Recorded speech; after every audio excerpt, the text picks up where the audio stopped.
It was my very first trip to Africa. Again, I never thought I'd be to this place, okay?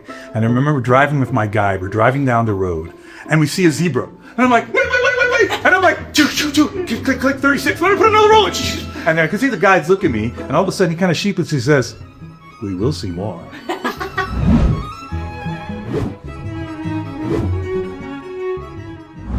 Hi, I'm Kristi Odom. I'm a wildlife photographer that focuses on stories of conservation. I'm also a filmmaker, Nikon ambassador, and I'm really excited to be here today. I'm here with another Nikon ambassador. Yes, I'm Magill. I'm also a Nikon ambassador, wildlife photographer. I'm a zoologist. I'm a conservationist, works with wildlife in the wild. Photography just became the greatest tool I've ever had to get people involved with conservation. How about you, Christy? Talk to me. Talk to me your path. Tell me your path. I'm for it. Oh, You're excited. I actually I was going to be an electrical engineer. When I was younger, I grew up really close to my grandfather. And my grandfather, when he passed away, he left me two things. His Georgia Tech class ring. I wanted to be an engineer like him. But he also left me his cameras. And I kept seeing these stories through his images. It was like this key into the past. And it was beautiful, the way he saw his wife, the way he saw my father. It was unbelievable. I think throughout my life, my passions have kind of changed. And when I was in college, I started using Georgia Tech's name to photograph concerts for their newspaper. So I left engineering and I moved to Australia and I started a photography degree, and that's where I just fell in love with wildlife, fell in love with the ocean. And for me, that's where I found my purpose. That's where I found so much richness of life. And that's where I find so much gratitude and appreciation for this planet. So being able to use my camera for that connection. And that's one of the things I think is great about being a photographer, is we can connect people with things that we are passionate about. All photographers, I see what they love through their pictures. Like my grandfather, the way he loved my family through his pictures. It's all about that connection.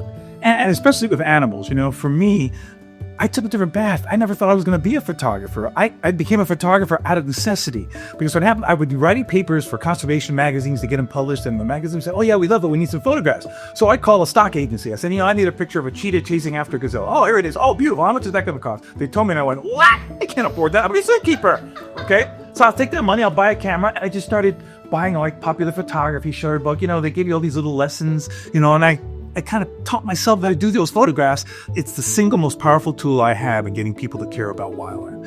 If I had one wish, I wish I could take every kid's hand and hold it and bring them to the places that I've been so privileged to go. To watch the migration in the Masai Mara, to watch a polar bear jumping off the ice, to see these things in person. I know I would never have to do anything else to convince that kid that this is something we got to protect. So I was very fortunate. I kind of self-taught myself, but I look at things, I grew up, the number one magazine for photography was Life magazine, and I looked at incredible photographs in Life magazine. It was a photographic, really class magazine. I looked at it and said, oh my gosh, the Geographic, oh my gosh, these are all the things that for me inspired me to want to go out and see these things in real life. And then I come here, become an ambassador, and I meet Joe McNally. Oh my gosh, Joe McNally. And I'm trying to compose myself. And I'll never forget the one thing. He showed a couple of photographs that, quite honestly, I said, well, that's not that great. I could probably do there. It's not that great. Or, actually, a couple of them were kind of bad. And Joe would smile. He goes, they're pretty bad, aren't they? And he goes, I've taken a lot of bad pictures. We all have to take bad pictures to get good ones. Failure is not the opposite of success. It's the path to success. And for the first time, I'd listen to other photographers, I'm not going to mention their names, who get up on stage and think like they're their God. And then I look at a guy like Joe, who goes out there and gets drenched, gets miserable, and gets these shots and tells you, listen, it took a lot of crappy shots before I got to this shot. And that's what made it real for me. I said, I can do this. He made me believe in myself, but that set the whole trend for what the Nikon ambassadors mean to me. And that's the role I look forward to playing, is trying to be the storyteller, connect these people, and make them realize, listen, you can do this. That's beautiful. That's beautiful. I know that a lot of times, like when I look through a camera, I feel a deeper connection with my subject. It's like everything goes quiet and all I'm left with is the beauty in the feel. And I've cried so many times behind my camera when I've seen gorillas in the wild, when I've seen elephants, right now I'm all into rainbow dung beetles. And they're stunning. I see a baby praying mantis eat its prey. There's so many things that I've felt so deeply by looking through a camera that I've cried. Do you have a moment where you've cried while you're taking pictures because you're just so overwhelmed? The first time it happened to me was my very first trip to Africa. Again, I never thought I'd be to this place, okay? And I remember driving with my guide. We're driving down the road, and we see a zebra. And I'm like, wait. And I'm like, choo, just click 36, let her put another roll. And I can see the guides look at me, and all of a sudden he kind of sheepishly says, we will see more. And then we drive out into the Mara, and we go up to this hill. And I'll never forget this for as long as I live. We get it to the top of the hill. As far as the eyes can see, wildebeest and zebra. I closed my eyes, and you felt the ground moving. It was shaky, the dust, and all you heard was... And I started to bawl like a little girl. And I couldn't even bring my camera up. I was shaking so much watching this. And my guide was looking at me, and he just smiled. I could tell it meant as much to him to see me feel that way. This little boy from a little apartment in New York who'd only seen this on a little 12-inch black and white television was now seeing it in living color. This migration, the greatest single wildlife moment in history. The things that animals do, they teach me something every day. And the great thing about photography, it makes you, like you said, the observer. You really are soaking it in. Tell us more about you, Christy. I want to know, what was the single most moving moment that you've ever experienced in your photography? Goodness.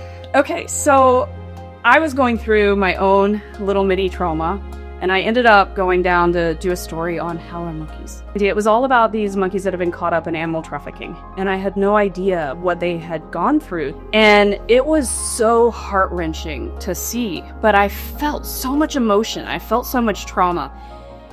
And then something happened, like if they were rehabilitated, and the sanctuary I was working with had a way of making them feel loved again. And they talked about how they'd have to give these monkeys the will to live again. And these monkeys, after time, some of them would start adopting babies and loving and having this joy in life. And it was this moment where I learned that there is such a happiness that can come on the other side of trauma. And that was something that I needed to hear at that time in my life. And it made me feel so like what I was going through is okay. And being in wildlife, to be able to feel that emotional comfort and that emotional depth forever changed me. And that's when I started really pushing for, I want to use photography to show the emotions, to show how animals can inspire us, to show how animals can teach us. I've been working a lot with the native bees down in South America. One of the biggest, 70% of pollination in native forest coming from these native bees. Right. And to be able to stand in this giant rainforest and to realize that a lot of that was started and a lot of that rainforest was, enhanced and cultivated by these tiny native bees coming together, and they do things like create forest. It's absolutely mind-blowing. And I know with so many things going on, people feel so overwhelmed with everything going on in the world. But if little bees can come together and help create and cultivate forests, there's so much that every individual can do. And there's so much that visual storytellers can do. And there's so much photographers can do. Let's love our planet together. Let's celebrate it through photography. And let's see what we can do to get more people to love and care and spread passion through the visual arts. We, as a team, work together to provide the images to help inspire change. And hopefully that works. I mean, that's, for me, is such a privilege. I could die tomorrow. I'd die the happiest guy in the world because I've been able to live a dream that I never thought I'd be able to live, working with people that I just have admired and cherished for a long time, and being able to connect with kids and see the things I've been able to see. You know, the beautiful thing about photography is this. You know, I was a basketball player for quite a while. I'm done now. I'm 65 years old. I can't play really basketball competitively anymore. But you know what? Almost until you can take your last breath, you can press the shutter. And that enables it gives you some length and something to be able to do something to preserve those memories forever. And for me, photography has been one of the greatest gifts I've ever had in my entire life. I love that photography has not only let me share my passion, but it's connected me so deeply. It's let me see the patterns in the eyeballs of dragonflies. It's let me see species I've never known that existed. It's let me help spread the word and celebrate pollinators and bees and all that important stuff. And I think as photographers, we have the ability to create change, to create love, to create passion, to help protect our planet, to make people care more.